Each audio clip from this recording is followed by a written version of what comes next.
Graff, who's going to be telling us about the psychology of speed dating.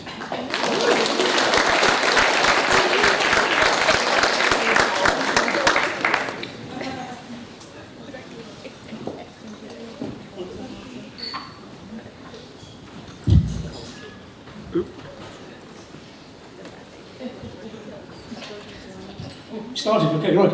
Okay, so I'm going to talk about the psychology of speed dating. I am a psychologist by profession, just in case you think I'm weird and I'm just talking about speed dating just for the sake of it. So hopefully I can give you a little bit of advice. Anyway, speed dating, if you didn't know, is a series of time-limited interactions between potential dating partners. You typically meet maybe 15, 20 people in an evening and decide in that interaction if you like them or not. The precursor comes from what's called New Year's calling. About 100 years ago in the States, men would call on ladies on New Year, and if they were liked, they were asked to take off their jacket. If they didn't like them, then they'd give them a cup of tea and told them to get lost. Anyway, in comparison to online dating, in online dating you stand about a 1% chance of getting a match, compared to speed dating, where you stand maybe about a 20% chance of getting a match, presumably because you're talking to a person, not a edited profile.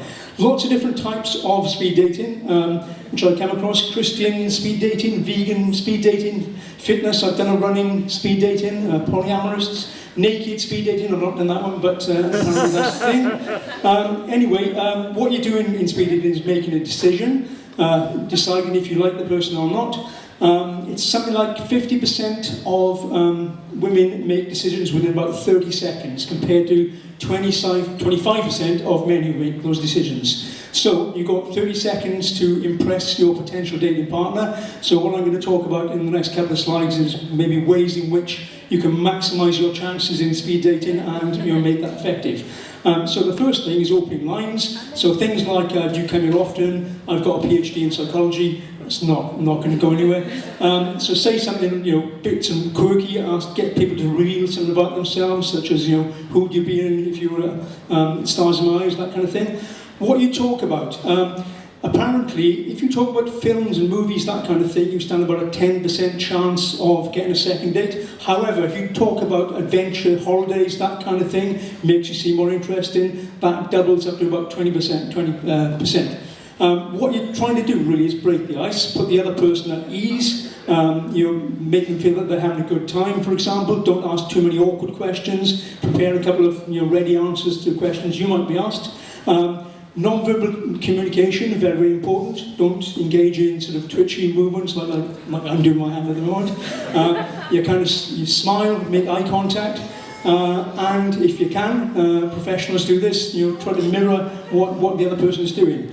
How you smell, obviously take a shower before you go speed dating, so you don't smell, but the way in which you smell naturally to somebody else is a good sort of indicator of if you like them or not. So in that kind of 3 or 4 minute interaction, that's important. What not to do, obviously brush your teeth, don't eat any rich food, onions, that kind of thing. Take some Listerine perhaps. So bad breath, halitosis, definite turn off, as is sort of showing disinterest. What not to talk about? Well, maybe don't talk about your ex, for example, and sort of longingly about your ex. That kind of thing is not a good thing.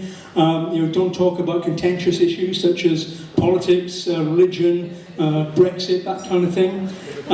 So, in terms of selectivity, generally women are more selective than men. The average man is selected by about 30% of women, whereas the average woman is selected by about 50% of men. Also depends on the kind of rotation in the speed dating event as well. Generally, as I said, women are more selective, but if men are sort of stationary seated and women rotate, then men become slightly more selective as well. The order of when you see somebody in that kind of speed dating event, if you see them first, you stand probably with a 50% chance of a second date. If you see them last in the order, that goes down to about 45%. So it's the order in which you see them. If the date is going well, then you're enjoying that date. You see, things are going great.